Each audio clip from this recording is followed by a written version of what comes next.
कोल्हापूर जिल्हा पोलीस दलातर्फे सन 2025मध्ये जानेवारी महिन्यापासून 31 पोलीस स्टेशनच्या हद्दीमध्ये आरोपी दत्तक योजना सुरू करण्यात आलेली आहे।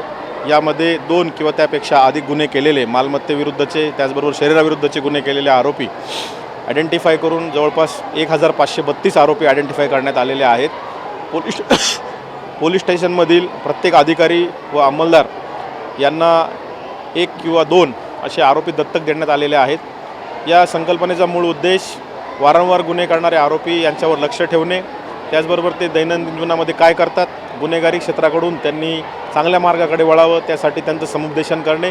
यासाठी दत्तक दिलेले अधिकारी व कर्मचारी यांनी दर 15 दिवसाला त्यांची घरी जाऊन भेट घेणे, ते सध्या काय करतात हा त्यामागचा प्रमुख उद्देश आहे। सदर आरोपी दत्तक योजनेसाठी प्रत्येक पोलीस स्टेशनमध्ये रजिस्टर देखील ठेवण्यात आलेले आहेत। या रजिस्टरमध्ये भेट दिल्यानंतर संबंधित अधिकारी व कर्मचारी नोंदी घेतात। तसेच जे रेकॉर्डवरचे आरोपी आहेत त्यांची ओळख पोलीस प्रशासनामधील अधिकारी, तपास अधिकारी व अंमलदार यांना व्हावी हा देखील प्रमुख उद्देश आहे।